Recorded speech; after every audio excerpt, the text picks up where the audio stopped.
Lors de la rentrée judiciaire au Conseil d'État, le président de cette juridiction, le professeur Vundao Tepemako, a insisté à demander à ce que l'ancien gouverneur, le gouverneur Atou Matubwana, puisse revenir au niveau du Congo central. Cet avis n'est pas partagé par la Cour constitutionnelle. Nous allons essayer d'en parler avec le conseil politique, M. Gilles Tsummo. Bienvenue. Merci. Pour moi, c'est toujours un honneur de me retrouver dans ce petit plateau de Télé 50. Une télé qui arrose le Congo central à 100%. Okay. Et donc, j'en suis très fier. Est-ce qu'aujourd'hui, on peut dire qu'il y a un conflit de compétences sur cette affaire, ce dossier d'Atou Matubwana? Tantôt, il faut qu'il revienne, tantôt, il ne faut pas qu'il revienne. Donc, le Conseil d'État et la Cour constitutionnelle veulent diviser. Non, mais il faut déjà corriger. Il ne faut pas mettre dans la bouche du professeur Vundao ce qu'il n'a pas dit. Il a plutôt dit, il a plutôt plaidé devant le chef de l'État que les décisions de justice soient appliquées. Et donc, il n'a pas été spécifique sous les cas de... Et c'est quoi la décision, selon vous, la décision de la justice? Bon, il faut déjà comprendre que le 5 septembre dernier, le ministre de l'Intérieur a mis fin aux fonctions du gouverneur Atou Matubwana, excusez-moi pour la tautologie, parce que le gouverneur Atou a été déjà dessus de ses fonctions depuis le 4 décembre 2019 et que ses avocats lui-même n'ont pas attaqué la décision parce qu'on a estimé à son temps que la plénière a été irrégulière et qu'il fallait que le gouverneur reste en fonction. Mais malheureusement, la décision n'a pas été attaquée dans les instances judiciaires. Mais puisque dans les 48 heures, il devrait déposer sa démission auprès du chef de l'État, il ne l'a pas fait. Le président de l'Assemblée provinciale en son temps, Pierre-Anatole Matussila, se vit obligé de saisir la Cour constitutionnelle pour interpréter les dispositions qui parlent de la procédure de la déchéance d'un membre du gouvernement provincial. Et donc, ce qui fut fait, c'est comme ça que le 29 mai 2020, la Cour constitutionnelle a rendu un arrêt pour confirmer la déchéance du gouverneur Atou Matubwana. Et la Cour constitutionnelle a confirmé l'arrêt. A confirmé l'arrêt. De la déchéance. De la déchéance. C'est comme ça que le 13 juillet de la même année, le procureur, près la Cour constitutionnelle, il faut signaler que c'est la première décision que ce procureur a prise, a écrit au gouverneur Atou, l'a sommé de déposer sa démission dans les 48 heures qui suivaient. Il a même copié le ministre de l'Intérieur parce que les provinces sont à la tutelle du ministère de l'Intérieur, il faut qu'on se le dise. Il a même copié le procureur près la Cour de cassation, de qui dépend le gouverneur des provinces, pour que le gouverneur Atou dépose sa démission, faute de quoi il serait exposé à la rigueur de la loi. Ça, c'est la correspondance du procureur près la Cour constitutionnelle. Mais vous savez que... Et n'oubliez pas que ça, c'est la correspondance du procureur. Le procureur général peut mettre un avis, ça n'engage pas la juridiction constitutionnelle. C'est juste l'avis du procureur général. Écoutez. Et la Cour constitutionnelle a rendu un arrêt. Oui. Le procureur est tenu à appliquer les arrêts de la Cour constitutionnelle. C'est ça le principe. Il y a l'arrêt de la Cour constitutionnelle. Je l'ai avec moi ici. Vous l'avez. Mais quand on suit les directeurs des cabinets du professeur Vundao, il a dit que jusque-là, il n'y a pas un arrêt. Non, écoutez. Je crois que nous devons établir, ou nous devons faire la part des choses. La Cour constitutionnelle qui interprète la Constitution, parce qu'il y a une disposition constitutionnelle, et il y a même des lois de la République qui statuent sur la procédure pour la déchéance des membres du gouvernement, tant au niveau national qu'au niveau provincial. Mais aussi, il y a un Conseil d'État qui lui statue sur les actes administratifs pris par les autorités en République démocratique du Congo. Il faut comprendre que le ministre de l'Intérieur, qui a été copié en son temps par le procureur près la Cour constitutionnelle, se vit obligé d'amener le dossier en Conseil des ministres parce qu'il est quand même maladroit que quelqu'un soit dessus de ses fonctions 13 mois après. Il continue à occuper illégalement ses fonctions de gouverneur des provinces. Et c'est qui celui-là? C'est le gouverneur Atou Matubwana. Et donc, le ministre Asselou, qui est un juriste de formation, se vit obligé d'amener le dossier en Conseil des ministres, présidé par le chef de l'État. Il faut aussi souligner que les conseils de ministres, c'est un cadre d'harmonisation des points de vue des institutions de la République, parce qu'il faut noter que le président de la République à lui seul, il est une institution. Les gouvernements nationaux, qui est une institution, et donc lorsque les gens siègent, ils ont lu la loi, ils ont estimé que le gouverneur a tout occupé illégalement les fonctions du gouverneur, il fallait coûte que coûte qu'il quitte la province, la tête de la province. C'est comme ça que le ministre Asselo, qui nous déplorons, qui vraiment qui a notre soutien parce qu'il reçoit des pressions énormes pour réhabiliter le gouverneur Atou, s'est vu obligé de statuer par voie de message phonique pour mettre fin à l'intérêt. Parce qu'il faut comprendre que j'étais sur ce même plateau. Lorsque le gouverneur Atou avec son vice ont été suspendus, c'est par un message phonique. Et lorsqu'on a mis fin à l'intérim de celui qui les a remplacés, c'est par un message phonique. Lorsqu'on les a retournés en province, c'est par un message phonique. Pour ça, le ministre de l'Intérieur était bon, il était sain. Lorsque c'est le ministre Asselo, il est extrait de la course de Jupiter, on les qualifie de tout le monde, alors qu'il ne fait qu'appliquer la loi. Mais cette fois-là, pour le Conseil d'État, parce que c'est de là qu'il s'agit, le gouverneur a tous senti lésé de constater que c'est par message phonique qu'il va quitter ses fonctions de gouverneur. Il a saisi le Conseil d'État, qui est l'arbitre pour statuer sur les décisions administratives prises par les autorités du pays. Mais lui, le Conseil d'État ne pouvait pas, je crois à mon avis, je me mets à la place du Conseil d'État, aller au fond pour comprendre que le gouverneur était déjà victime d'une motion de défiance et que la Cour de cassation venait même de répondre aux avocats du gouverneur Atou. Parce que, pour dire quoi? Qu'est-ce que la Cour a répondu? Lorsque le gouverneur Atou est déchu de ses fonctions, le ministre de l'Intérieur les confirme pour appliquer l'arrêt de la Cour constitutionnelle, mais il était exposé, il était poursuivi pour malversation financière. 22 milliards de francs congolais, équivalent à 11 millions de dollars. Ça, c'est les rapports de l'UGF. Comme il est justiciable devant la Cour de cassation, donc l'UGF a transmis les rapports. Ayant pénétré le dossier, la Cour a émis un mandat de comparution contre le gouverneur Atou. C'est à partir de ce jour-là qu'il est porté disparu. Il n'est pas porté disparu, donc il a disparu, donc il ne se voit pas. Il est où? Je ne sais pas, certains nous disent qu'il sera en France, d'autres en Banjangungue et d'autres encore à Kinshasa. Et donc on les recherche par la justice. C'est comme ça que ces avocats ont saisi la Cour de cassation pour dire qu'écoutez, lui ne pouvait pas venir comparaître à la Cour de cassation parce qu'il était gouverneur. Le procureur pour la Cour de cassation a répondu. Qu'est-ce qu'il a dit, le procureur? Le procureur répond à Maître Éloi Mabilansam Kapata. J'ai l'honneur d'accuser la réception de votre lettre, numéro de référence, du 9 septembre 2021, de cette année ici, relative à l'objet indiqué en marge. Je note que vous n'avez pas fait allusion à l'arrêt de la Cour constitutionnelle du 22-2020 qui s'est prononcé sur les sorts des membres du gouvernement provincial frappés par une motion de... Là, c'est la Cour de cassation. Là, c'est la Cour de cassation. Qui répond... Le procureur Victor Mumba Mukomu. Ok. Et le procureur parle de l'arrêt de la Cour constitutionnelle. J'ai fini. Ok. Il convient de révéler qu'au terme de l'article 168 de la Constitution de la République démocratique du Congo, tel que modifié par la loi numéro 11/02 du 20 janvier 2011 portant révision de certains articles de la Constitution du 18 février 2006, les arrêts de la Cour constitutionnelle ne sont susceptibles d'aucun recours et sont immédiatement exécutoires. Ils sont obligatoires et s'imposent au pouvoir public, à toutes les autorités administratives et juridictionnelles, civiles, militaires ainsi qu'aux particuliers. Veuillez agréer, remettre l'assurance de ma parfaite considération. Et donc, la Cour constitutionnelle a rendu son arrêt. La Cour de cassation les confirme.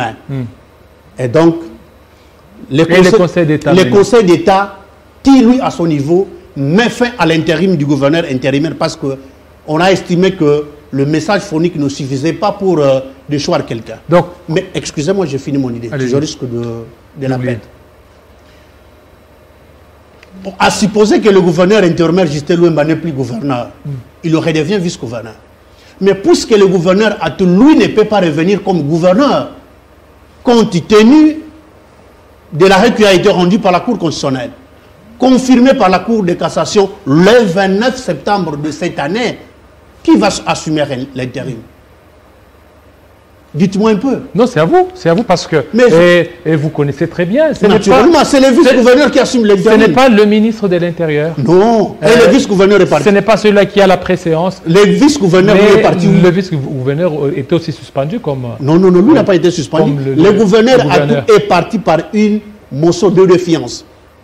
Les dispositions légales disent ceci. Une motion qui a été irrégulière en son temps. Irrégulière, mais il fallait l'attaquer. Mais là où les bas blessent, ou là où nous soutenons le professeur Vundoao, lorsqu'il clame, lorsqu'il pleurniche devant le chef de l'État, que les décisions de justice soient appliquées, nous sommes d'accord avec lui. Et celles qui sont déjà appliquées, parce que si la Cour constitutionnelle, la Cour de cassation et le Conseil d'État rendent soit des ordonnances, soit des arrêts, ce sont des décisions de justice, à supposer que, par miracle, ce qui sera un précédent très fâcheux, parce qu'on risque de supprimer le Congo central sur la carte géographique de la République démocratique du Congo. Comment supprimer le Congo central? Mais écoutez, ça c'est par rapport à vos appétits politiques. Par rapport à mes appétits, par rapport aux appétits politiques. Excusez-moi, mon cher David Kilolo, mon frère. Des hommes d'État. J'ai dit par miracle ou par une décision impopulaire, mal concertée. Les instances de la République, celles qui sont habilitées, retourne le gouverneur à tout au Congo central comme gouverneur. Que deviendra la Cour constitutionnelle? Que deviendra la Cour de cassation? Et que deviendra même le Conseil des ministres, qui est un cadre d'harmonisation de vues entre les institutions de la République? Dites-moi un peu. Que deviendra-t-il? Conseil des ministres? Oui, le Conseil des ministres, oui, mais on peut mettre ça de côté parce que ça n'a aucune force de loi. Et donc, dans ces cas, le Conseil nous allons demander au chef de l'État, nous allons demander au chef de l'État de libérer tous les prisonniers qui sont jetés au Niouf ou en prison, ceux qui ont commis de malversations financières, parce qu'ils n'ont pas de problème. Nous allons demander au chef de l'État de ne plus faire respecter la Constitution. Mais j'ai fini mon frère. Parce que le Congo central n'est pas une sous-province. C'est une province comme les Kasaï. Le gouverneur de Kasaï, Mawej, venait d'être destitué par l'Assemblée provinciale, confirmé par la Cour constitutionnelle. Donc celui-là n'est pas gouverneur. Le gouverneur, c'est Atou Matouboua Nkoulouk, celui qui est né pour être gouverneur. Oui, mais jusque-là, d'abord, ça crée l'instabilité au niveau de toutes ces provinces. Alors, revenons. Le Conseil d'État ne voit pas l'organisation des élections de gouverneurs au niveau du Congo central. Je crois que c'est une forfaiture qu'on veut orchestrer. Forfaiture. Mais je vous dis la vérité. Mais parce que ceux qui sont là, ce sont des grands professeurs. Attendez. Le professeur Vundoao Tepemako. Hier, j'ai lu sur les réseaux sociaux qu'il y a une conférence de débat qui sera animée le 27 de ce mois entre le professeur Njoli et le professeur Mbata. Je crois que je vais payer mon billet pour venir assister. Dis-moi un peu, mon frère David, je connais l'intelligence qui te caractérise. On va faire comment pour contourner l'arrêt de la Cour constitutionnelle? On va faire comment pour contourner la correspondance que je viens de vous lire de la Cour de cassation? Dites-moi, on va faire comment? Par absurdité, réfléchissons par absurdité, mais par procuration. Mais lorsque le Conseil d'État écoutez, le Conseil d'État n'a jamais dit, l'ordonnance n'a jamais dit qu'on a réhabilité les gouverneurs. Mais l'ordonnance a plutôt dit qu'on a mis fin à l'intérim de Justin Louemba, ce qui signifie qu'il cesse d'être gouverneur intérimaire, mais il redevient vice-gouverneur. Mais puisque le Et lorsqu'il redevient vice-gouverneur, c'est qu'Atou devient gouverneur. Il ne peut pas. C'est qu'on ne peut pas organiser les élections au niveau du Congo central. Allez-y. Pourquoi vous ne me laissez pas parler? Non, allez-y. Non, mais je voulais. Le gouverneur Justin Louemba redevient vice-gouverneur. Mais puisque Atou Matouboua, lui, ne peut pas revenir, parce qu'il va faire comment? Il est poursuivi pour malversation financière. 22 milliards. Il est encore présumé. Il est présumé, non. Il est juste de la présomption d'innocence. C'est comme ça qu'il doit aller se présenter pour comparer. Présomption d'innocence. La Cour constitutionnelle a rendu son arrêt. Le procureur l'a confirmé. Le procureur près la Cour constitutionnelle. Le procureur près la Cour de cassation l'a confirmé. C'est parce que lui, il est le plus beau, il est le mannequin, il a les dents les plus blanches de la République, il va bénéficier de cet avantage. C'est comme ça que nous nous disons, nous n'avons pas de problème personnel avec lui. mais plutôt nous voulons faire respecter les lois de la République. Je vous dis, quel deviendra le chef de l'État? Lui, qui a un avantage sur le fonctionnement de l'UGF. Figurez-vous que c'est l'UGF qui a fait ses rapports et qui l'a transmis à la Cour de cassation, et celle-ci a invité le gouverneur à tout pour l'entendre parce qu'il est présumé innocent. Aujourd'hui, on décide de le retourner en province, il va circuler librement, bafouant toutes les lois de la République. Et donc, vous vous imaginez dans quel terrain on va amener le chef de l'État? Non, mais ça fait partie aussi de l'état de droit. Il n'est pas dit que lorsque vous êtes accusé par l'IGF, vous êtes... Non, l'état de droit signifie qu'il faut contourner les arrêts rendus par la Cour. Non, je dis ceci parce que vous êtes en train de parler de l'IGF comme si l'IGF, tout ce qu'il dit, l'IGF, c'est oui, amen. Non, je ne l'ai pas dit. Ce que l'IGF dit, on peut vérifier et puis trouver que non, il y a des incohérences. Le professeur Matata Mpoyo, aujourd'hui, traduit en justice devant la Cour constitutionnelle. Il s'est présenté, je viens de le voir sur un écran. Heureusement, la Cour s'est déclarée incompétente. La Cour s'est déclarée incompétente. Et pourquoi le gouverneur à lui ne peut pas aller se présenter devant la Cour de cassation ou ses avocats? Pourquoi il ne peut pas? Lui, il est le sperman, le sper. Nous avons dit que nous soutenons la vision du chef de l'État. Nous soutenons l'idée du professeur Vundoa de voir les décisions de justice être appliquées. Parce que dans l'esprit du professeur Vundoa, c'est qu'on ne puisse pas organiser les élections il n'a pas au dit niveau ça. du Congo. Non. Ça, c'est son directeur de cabinet. Le directeur de cabinet. Il a eu à organiser un point de presse. Il a convoqué les journalistes. Il y a un principe en droit positif congolais qui dit ceci. Lorsqu'un juge ou un magistrat rend soit une ordonnance, soit un arrêt, il s'est dessaisi du dossier. Mais vous avez déjà vu dans un pays comme la République démocratique, un pays qui s'est dit démocratique, un directeur de cabinet d'un président. C'est un professeur, hein, c'est un professeur. Un professeur, mais voilà, un professeur de droit administratif. Mais il est sorti du lot. Ça ne se fait pas. C'est un professeur de droit administratif. Mais je vous dis qu'il est sorti du lot. C'est parmi les professeurs brillants. À mon entendement, il justifie quelque chose. Pas ça ne se fait pas. Quoi? Lorsque un arrêt est rendu, on s'est dessaisi. Lorsque vous vous sentez lésé, s'il y a une possibilité, vous allez en appel. Mais comme c'est en dernier... Mais lorsque l'arrêt a été rendu, il appartient certainement à la Cour de pouvoir expliquer cela. Et c'est ce qui a fait à ce que, que les directeurs de cabinet puissent expliquer la procédure le sens de décision. Vous savez que le même Conseil d'État vient encore de mettre fin à la décision qui a été prise par le ministre de l'ESU pour interdire aux institutions supérieures et universitaires non viables pour seulement pour l'université qui a saisi. Non. Belcampus. Seulement pour Belcampus. Ok. Seulement. Mais pas pour toutes les autres universités. Ok. Mais vous savez que cette affaire-là risque de nous amener très loin. Dites-moi un peu, vous avez certainement de l'expérience, moi je vous connais depuis bientôt 10 ans dans la profession, vous avez déjà vu un magistrat qui a rendu une décision de justice qui passe sur un plateau de télévision pour le justifier. Vous avez déjà vu ça où? Il sort du lot, c'est exceptionnel. Donc ce qu'il a fait là... Je n'ai pas dit ça, mais je crois qu'il serait un modèle négativement. Parce que ça ne se fait pas. Donc, il ne fallait pas qu'il se justifie. Non, il ne peut pas se justifier. Il se justifie de quelque chose. Naturellement, à mon entendement. Est-ce que de manière négative ou de manière positive, ça n'en engage que lui seul? Mais nous soutenons la démarche du professeur Vundoa, obtenue du chef de l'État. L'application des décisions de justice qui sont prises et celles qui ont déjà été prises. Parce que ça risque de créer un précédent fâcheux. De quelle sorte? Le chef de l'État, honoré Joseph Kabila Kabange, notre beau-frère au Congo central, est allé au-delà de son mandat parce qu'il y a eu une interprétation d'une disposition constitutionnelle. Parce que certains nous disent que cet arrêt, c'était un arrêt d'interprétation, ça ne pouvait pas émettre des effets. Et le président Joseph Kabila est allé au-delà de 2018, comment? Au Congo central, il y a un exemple qui est patent. Lequel?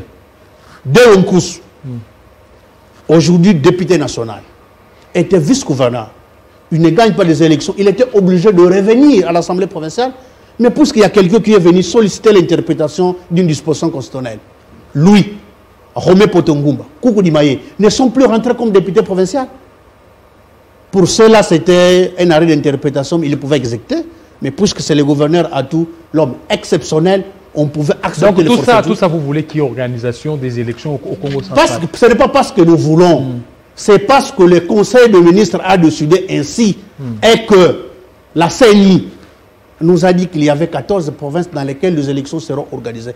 je voudrais dire, et je continue à poser la question aux juristes, par quel miracle, que va-t-on faire pour extirper le Congo central sur la liste des provinces dans lesquelles les élections seront organisées? On va faire comment? Il faut que le chef de l'État se prononce. Je signale ici que de toutes les forfaitures qui peuvent être commises, le chef de l'État est le seul responsable. Tous ceux qui peuvent aller avec des fardes sous les épaules, ceux qui peuvent chuchoter dans les oreilles du chef de l'État, du Premier ministre, du ministre de l'Intérieur.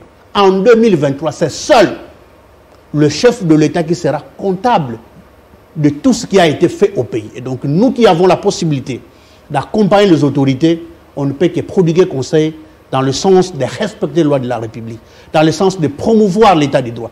Et surtout, la chance que nous avons dans ces pays, nous avons à la tête du pays les partis présidentiels qui prennent le peuple d'abord. Le chef du gouvernement venait de séjourner dans le Congo central. Vous êtes un journaliste d'investigation, de Kassangoul à Mwanda. Faites un tour, qu'on vous fasse la cartographie actuelle sous les retours d'Atou Matouboine. Faites un tour. Oui, mais beaucoup de gens au niveau de Banzangungu réclament les retours d'Atou Matouboana. Ils veulent à ce que Atou revienne. Tu en es sûr? Lorsque vous êtes au niveau de Banzangungu, lorsque vous êtes au niveau d'Nkamba. Donc vous sentez l'effervescence, vous sentez les Congo qui veulent certainement qu'ils rentrent, non? Heureusement que je connais ton sens d'ironie. Non, il n'y a pas de sens d'ironie, non? Okay. Non, parce que vous avez parlé de la cartographie, moi aussi je vous dis. Au niveau de Banzangungu, au niveau d'Nkamba. Allez poser. Donc, il y a des gens qui veulent le retour d'Atou Matouboana. Allez poser la question au chef du gouvernement, le Premier ministre. Oui. L'ensemble de la délégation qui va l'accompagner, de députés nationaux, parce qu'il a reçu des notables, de chefs coutumiers, de jeunes. Il en sait quelque chose. Et donc, pour ne pas trop s'éterniser sur cet angle-là, je crois que les professeurs Vundoa, parce que ce qui constitue même l'articulation de cette émission, il a raison. Le chef de l'État doit veiller à l'application des décisions de justice. Celles qu'on doit appliquer et celles qui sont déjà appliquées. Parce que, à revenir à la décision de la Cour constitutionnelle, je vous dis, supprimerait le Congo central sur la carte géographique de la République démocratique du Congo. Némanda Tsemi, il a aussi déposé sa candidature. Ah oui, il est né Congo au même titre que les autres né Congo. Donc il pourra passer? Non. Il y a combien de candidatures déposées jusque-là? Il y a, à mon avis, je crois, 12 candidatures, parce que déjà au dimanche, il en avait 10, mais 2 sont allés au-delà, je crois, l'honorable Mantezolo et l'honorable Guilhem Panzou ont déposé et après. Mais puisque vous parlez de l'honorable Mwanansem, il faut signaler que c'est un Congolais de père et de mère. C'est un Congo à 100%. Et donc, lorsqu'il a un programme qui va convaincre les députés provinciaux, je crois qu'il appartiendrait à ceux qui ont le mandat du peuple d'en juger l'opportunité. Mais moi, je lui souhaite toutes les bonnes chances. Et bonne chance à tous les 12 candidats qui ont déjà déposé. Donc, 12 candidatures.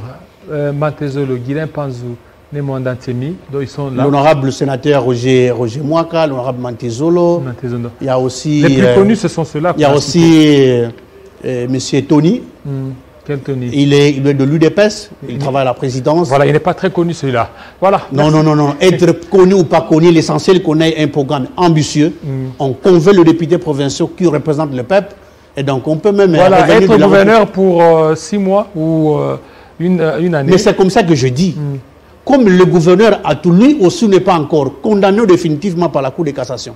Et donc, au lieu de vouloir enfreindre la loi, au lieu de vouloir faire un passage en force, il peut aller déposer sa candidature parce que jusque-là, le communiqué de la CENI nous a dit que même ceux qui n'avaient pas encore déposé, ils ont la possibilité, lorsqu'on va aménager les calendriers, il peut aller déposer sa candidature comme celui-là qui en est pour être gouverneur de province, il peut aller déposer sa candidature et puis pourquoi pas être élu une fois de plus. Merci beaucoup. Le Congo central, une province qui fait couler encre et salive. Merci beaucoup, Monsieur Jules, surtout de votre promptitude. Parce que, je vous remercie, mais je voudrais lancer un message aux Nékongo qui nous suivent parce que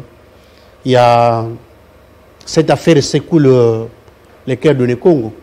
Mais je les appelle à l'apaisement. Parce que nous avons un président de la République à la tête de ce pays qui a lutté 37 ans durant pour l'établissement de l'état des droits.